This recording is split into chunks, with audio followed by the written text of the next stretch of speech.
fiscal, que é um assunto que a gente insiste, né, que tem tudo a ver com a gente, embora muitas vezes parece não ter, pelos rumos que a gente vai conduzindo, parece que a gente não está muito preocupado com a questão de justiça fiscal, até porque nós temos parece que sofremos de um problema de auditorcentrismo, né? Ou um egocentrismo nosso, que parece que o mundo gira em torno de nós, que tudo gira em torno do auditor. Parece que o juiz Moro, ele só vazou aquelas informações por causa da Assembleia dos auditores. Isso eu escutei, né? Que eles estavam muito preocupados com a Assembleia dos Auditores ontem, né?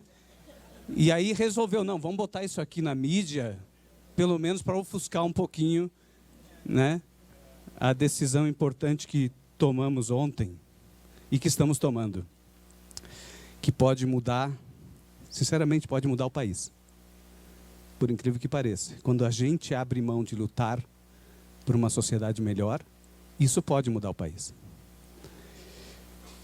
Algumas questões preliminares que a gente se depara todos os dias, né? Com quem estamos disputando atribuições, efetivamente?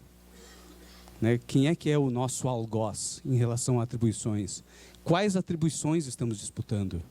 Questões preliminares para a gente refletir. O que fazemos preponderante são atribuições ou são tarefas?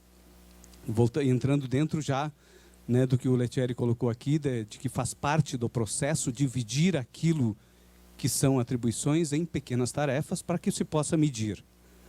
Né? Aquilo que a gente efetivamente entende por atribuição não são apenas tarefas já previamente definidas para nos medir, né? Uma forma de... Como elevar a posição relativa do auditor na estrutura da Receita, que é um desafio, ou seja, a gente tem uma posição relativa no Estado enquanto administração tributária, mas temos uma posição relativa também, relativizada dentro da estrutura da Receita Federal. Como mudar essa posição? Enfim, de fato a gente está numa espécie de... na nossa pirâmide social, pirâmide funcional da Receita Federal, a gente está naquela posição, né? O auditor, na parte superior o gestor, na parte inferior o analista e na parte intermediária o auditor fiscal. Ele está ali. E parece que isso aí é uma situação que facilmente perceptível, né? O auditor está ali. Existe um movimento do gestor de cima para baixo, ou seja, invadindo competências do auditor, e existe um movimento de baixo para cima do analista, invadindo também, tentando buscar naquelas competências intermediárias, né, algumas competências que lhe deem reconhecimento. Então o auditor está na pior posição, ele tem uma zona de conflito na parte de cima e uma zona de conflito na parte de baixo, ele está permanentemente em conflito, permanentemente disputando posição, perdendo algumas, avançando outras. Quando a gente vê um mapeamento de processos comemorado, porque as atribuições, praticamente todas as atribuições da Receita Federal foram garantidas ao auditor, de fato parece que a gente conseguiu uma grande vitória para baixo. Nós avançamos para baixo a nossa posição relativa. Nós comemoramos que vamos assumir todas as tarefas, né? E nós não avançamos posição relativa ainda em relação à parte de cima até agora, né? Qual seria a posição relativa esperada? Dentro, mesmo, vamos fugindo um pouco desse egocentrismo típico da nossa carreira, mas qual seria, numa administração tributária republicana, a posição relativa de uma autoridade fiscal tributária em relação à gestão? Seria uma posição horizontalizada. Tarefas distintas. Não se confundem as tarefas do gestor com as tarefas do auditor. Coisas absolutamente sem... Mas numa posição horizontal, praticamente de mesmo nível. Ambas têm a sua importância. O gestor tem a sua importância, o auditor tem a sua importância, fugindo da zona de conflito, ou seja, fugindo para cima da zona de conflito com os analistas. Os analistas são extremamente importantes dentro da casa. Não são a carreira que precisa ficar sem fazer nada.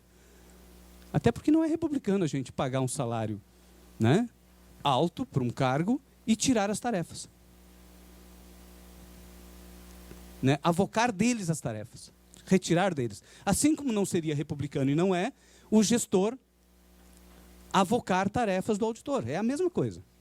É a mesma coisa. Então, nós temos que realmente mudar a nossa posição relativa dentro da estrutura da Receita Federal. Né?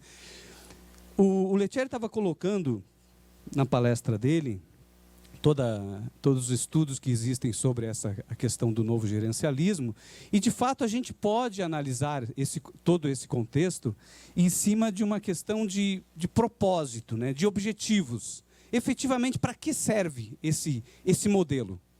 Se a gente não percebe que isto serve para um propósito político que define um modelo, parece que pode ser uma boa solução. Se eu consigo fazer tudo aquilo que fazemos hoje a um custo menor, não é melhor para todo mundo? Só não é melhor para nós, mas para a sociedade é muito melhor. Se eu consigo manter tudo aquilo que é necessário com um custo menor, seria melhor para todo mundo. Até para nós como contribuintes. Não como servidores, como contribuintes. Então, mas o problema que se esconde por trás disso é um modelo.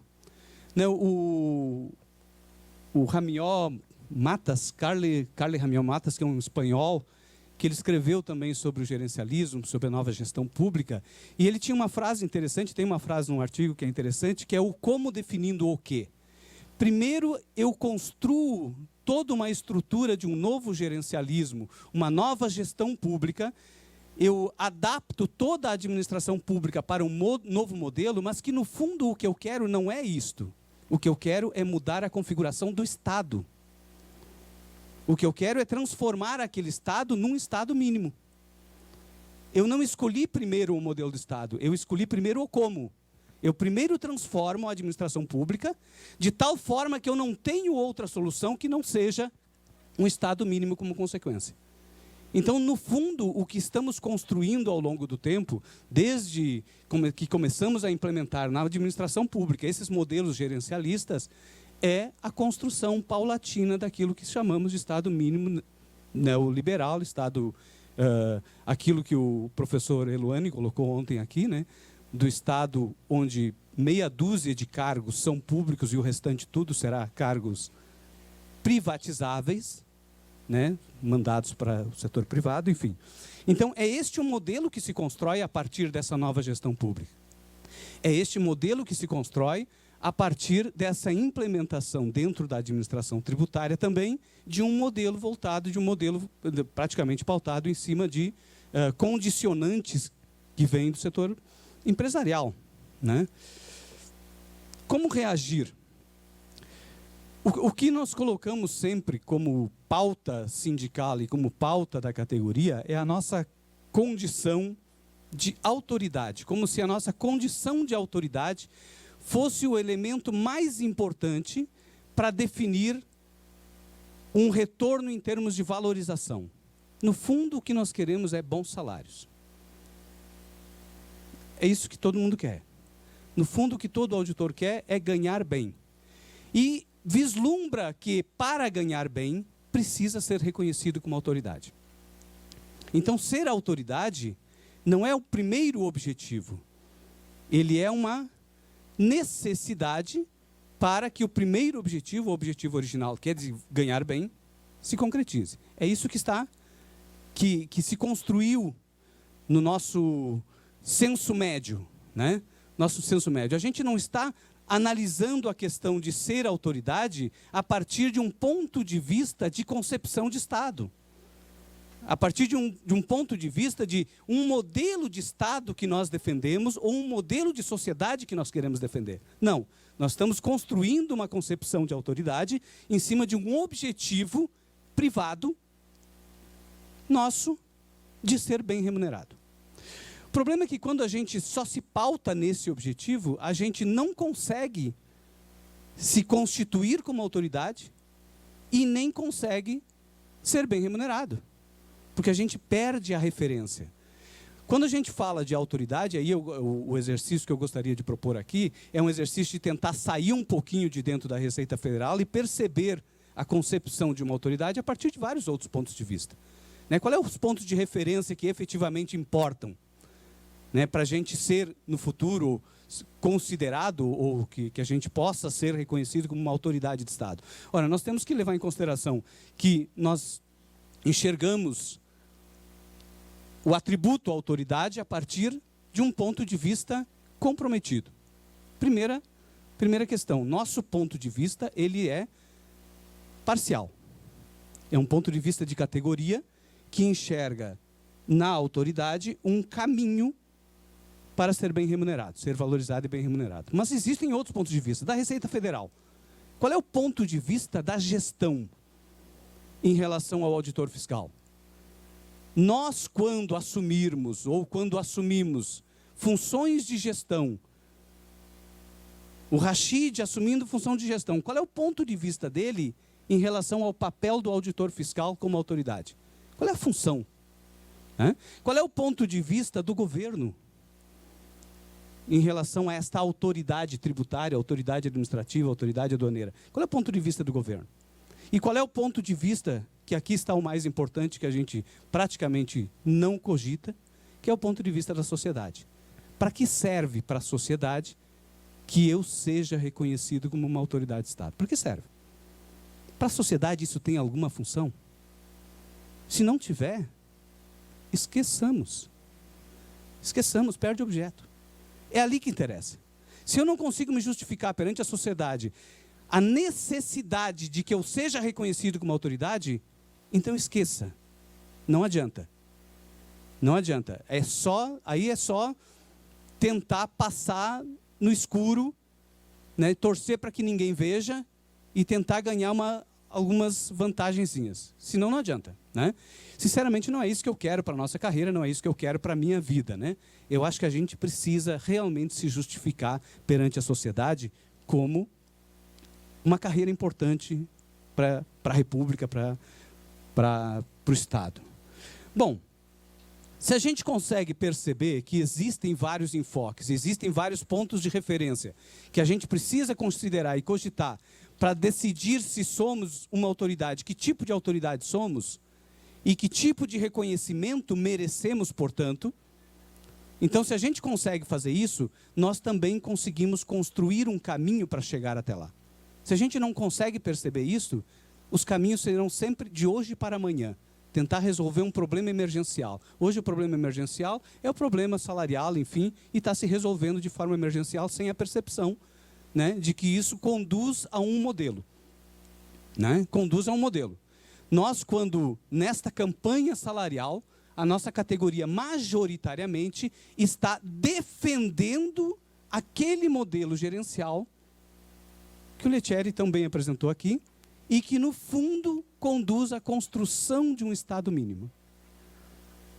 E um Estado mínimo é exatamente aquele que o professor Eloane colocou aqui ontem, que é aquele Estado mínimo que prescinde do servidor público, onde a maior parte das tarefas vão para o setor privado. A maior parte do serviço público será provido pelo setor privado. Então, quer dizer, nós estamos, de alguma forma, entrando num ciclo, né, de autodestruição.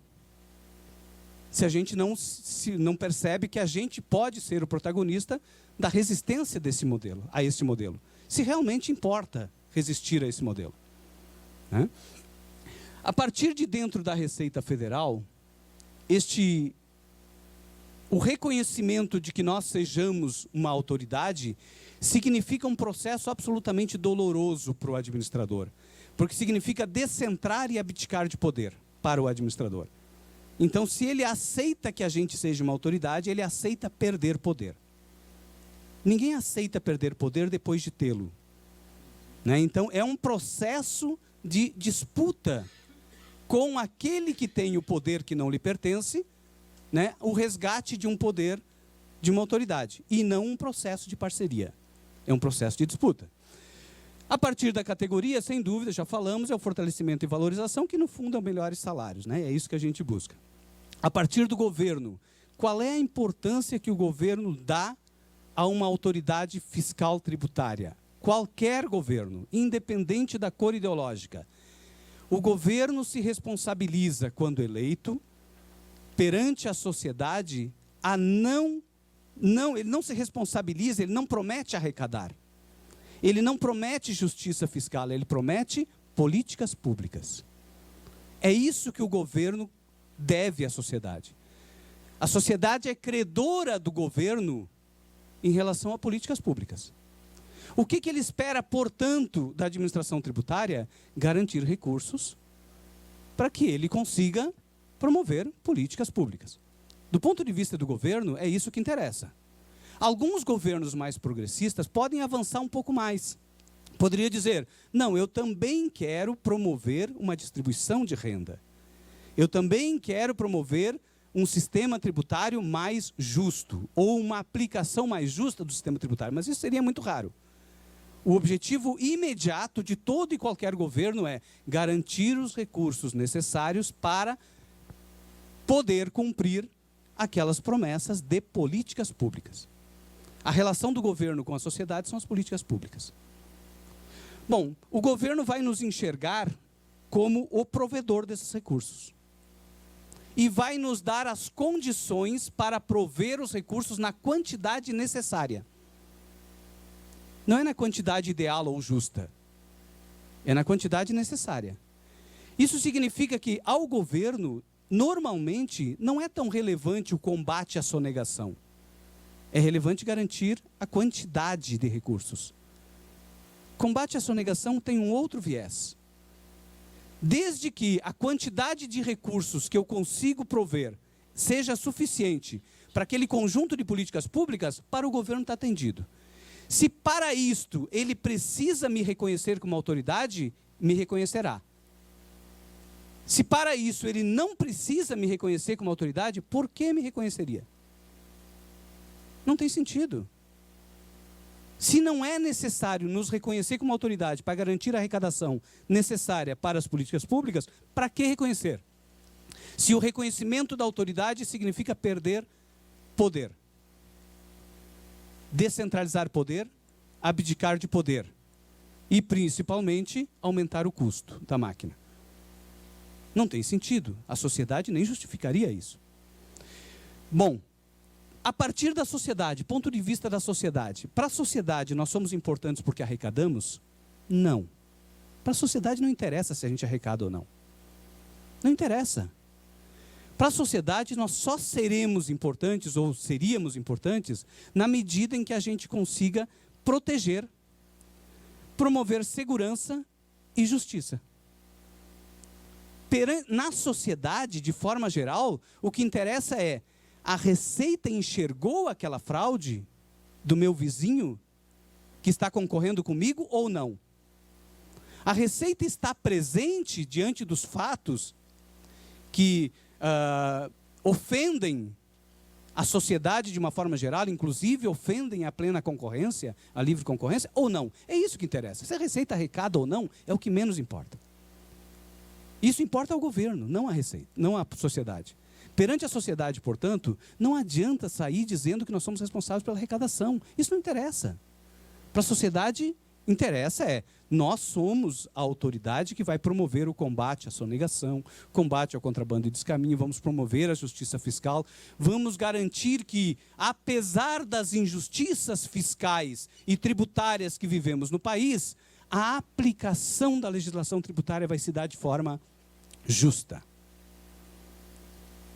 Que, apesar de os ricos pagarem menos impostos, eles vão pagar. Não seremos tolerantes a que eles, sendo submetidos a uma quantidade menor de impostos, ainda assim não paguem. Entende? Esta concepção perante a sociedade é que a gente não consegue hoje se justificar. Né? A gente está com essa dificuldade. Bom,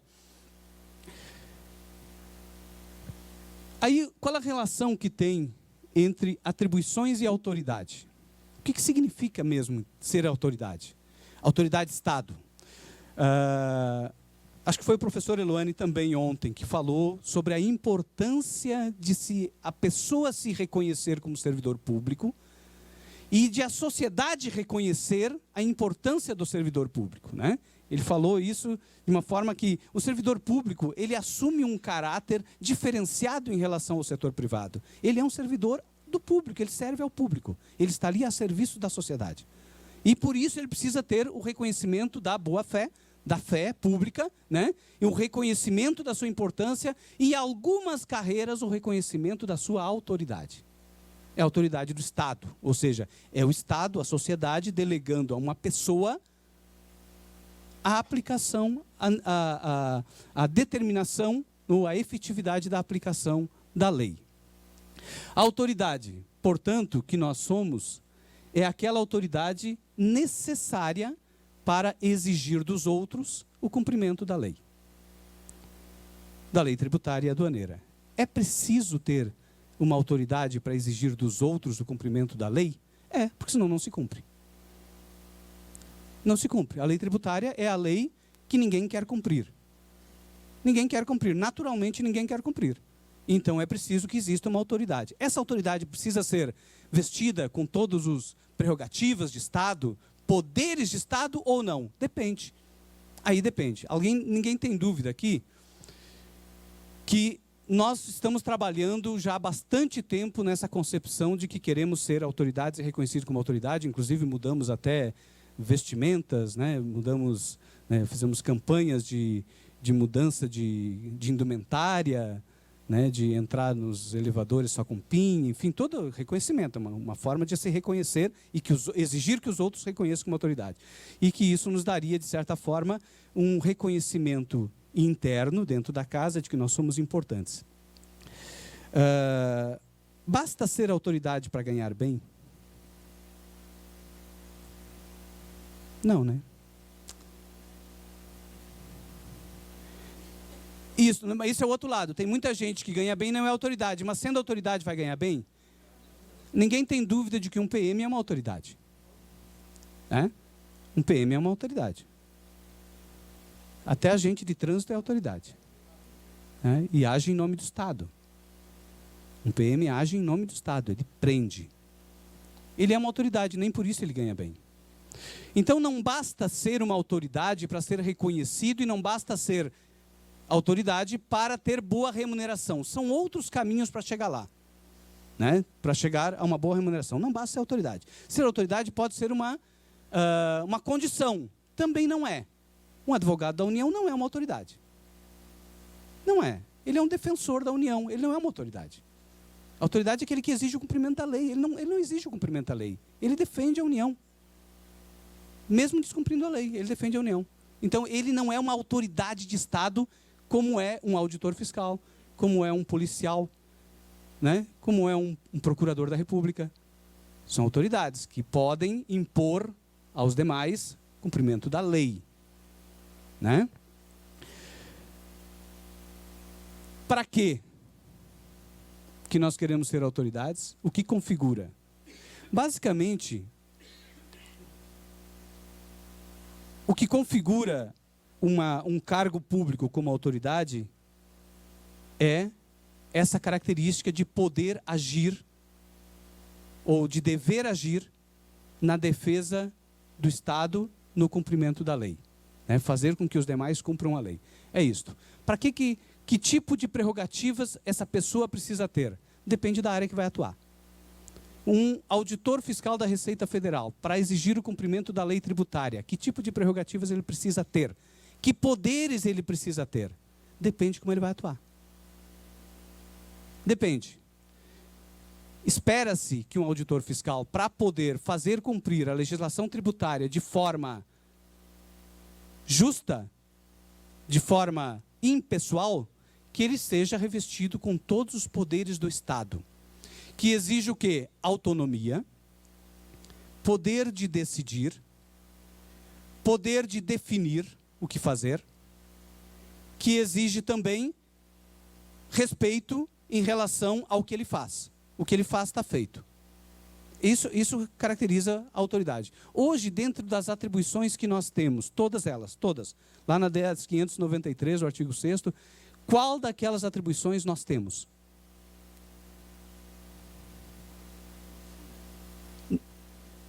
Temos o lançamento?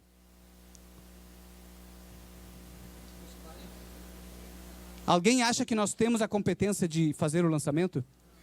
Não, não temos. Por que não temos? Isto, nós não temos autonomia para lançar. Nós dependemos de autorização. De mandado, hoje autorização, né, TDPF, enfim. Se nós não temos a competência ou a autonomia para fazer, nós não temos a autoridade para fazer. Só tem autoridade para fazer algo aquele que tem autonomia. Eu vou fazer porque a lei mandou, somente a lei. Somente a lei. A lei determinou o que eu tenho que fazer. Eu não me submeto ao poder hierárquico porque ele não existe em relação ao meu dever de fazer. Em relação ao meu dever de fazer, não há hierarquia. Há a lei. E isso define a minha autonomia. Se eu não tenho autonomia, eu não tenho a atribuição. Então, quando a gente não tem, ou a gente condiciona a autonomia ou a liberdade de agir a outro poder, que seria um poder hierárquico, então nós abdicamos do poder da autoridade. Podemos abdicar desse poder ou não? Nós não podemos. A questão fundamental é essa. Nós não podemos abdicar, mas nós abdicamos. Nós abdicamos do poder de lançar, abdicamos do poder de decidir, abdicamos do poder de planejar, abdicamos de vários poderes dentro da casa. Nós não podemos abdicar. Por que nós não podemos? Porque este poder, ele não é um privilégio meu que eu posso abrir mão dele. É este poder de, ao atuar, ele não me pertence. Ele me foi delegado pela sociedade. Então, quando eu abdico, é a sociedade que abdica. Então, é a sociedade que exige que alguns cargos públicos, a alguns cargos, sejam dadas todas as prerrogativas para que o exercício daquela atribuição se dê de forma absolutamente livre e isenta de todo tipo de pressão política, econômica, financeira, etc, etc, etc. Porque esta é a única forma de garantir que aquele tipo de atribuição, aquele tipo de atividade, não seja comprometida pelos poderes, poder econômico, pelos setores, enfim. Ou seja, se a sociedade delega a uma autoridade de Estado um poder de agir limitado à lei, esta autoridade não tem o direito de abdicar deste poder. Se o faz contra a própria ordem legal. Bom, para que serve então esta autoridade? Serve para garantir a impessoalidade, princípios constitucionais, serve para garantir a equidade na aplicação e serve para garantir a uniformidade na aplicação da lei. É para isso que serve. Serve para garantir que o poder financeiro, econômico e político não interfira na aplicação da lei. É para isso que serve a autonomia, é para isso que servem as prerrogativas, e é só para isso que serve a exclusividade de atribuições. É só para isso. Ter atribuição exclusiva não serve para mais nada. É só para garantir que aquela atribuição é só minha e ninguém pode me tirar aquela atribuição porque eu não quero fazer determinada coisa ou porque eu quero fazer. Aquela atribuição é minha. E eu não faço aquilo não é um direito meu. Eu faço aquilo porque eu tenho a obrigação de preservá-la como minha. Por que nós abrimos mão, então, da atribuição? Se a pergunta foi, nós temos alguma atribuição? Não temos nenhuma mais. Por quê? Que nós abrimos mão ao longo do tempo e abdicamos destas atribuições, né? Efetivamente abdicamos. Por um aspecto extremamente pragmático. E aí entrando também no modelo que o Lettieri colocou. Nós nos inserimos dentro do modelo neogerencial. Nós não discutimos esse modelo para que modelo de Estado estava sendo construído, né? Para que modelo de Estado estávamos nos dirigindo. E nós nos inserimos nesse modelo de tutela. Ou seja, toda decisão de uma autoridade pressupõe, se eu decido com autonomia, pressupõe que eu esteja decidindo com riscos. Riscos e responsabilidades que eu, como autoridade, sou obrigado a assumir. É o ônus. É o ônus. E é por estes riscos e responsabilidades que nós somos bem remunerados. Somente por isso. É somente por isso. Não é porque arrecadar é importante. Não, é pela quantidade de riscos e de responsabilidades que a gente assume ao tomar decisões. É isso que nos reconhece como sendo mais ou menos importantes dentro da estrutura do Estado. Quando a gente abdica do poder de decidir, do poder de agir, ou do dever de agir, e transfere isto para o gestor, ou para uma estrutura gerencial, né, que se materializa numa estrutura até técnica, nem é tanto de gestão, mas ela é controlada pela gestão, tipo planejamento, tipo controles de metas, tipo controle gerencial. Quando a gente aceita isto, a gente de fato abdica do principal instrumento que nos permite ser valorizado, que é o risco.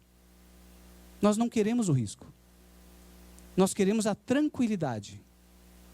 Nós passamos a querer a tranquilidade de não ter que decidir quanto tempo fiscalizar, que tributos fiscalizar, que contas olhar. Nós não queremos decidir mais isso. Que o chefe decida e a gente fica tranquilo. Eu estou fazendo 1 ano porque o chefe mandou. Eu nem olho os outros anos. Quando essa decisão de fazer 1 ano ou 5 era minha. Eu deveria assumir esse risco. De dizer se era para fiscalizar 1 ano só ou 5 anos. Se era 1 tributo ou 2. Se era 3 tributos ou 4. Quem deveria decidir isso é o auditor fiscal, é a autoridade que está analisando o caso. E não receber, né, tudo exatamente como colocado. Voltando aqui um pouquinho, tem uma frase aqui que é interessante do Marcos Arruda, um escritor, um filósofo, educador, economista, e ele escreveu uma tese de doutorado dele falando exatamente sobre a questão a concepção dele. Ele defende a tese de que a sociedade evolui para o coletivo e não para o individual, que o individual é o primitivismo. Voltas ao primitivismo individual, mas evolui para o coletivo. Muito interessante a tese que ele escreveu. Mas tem uma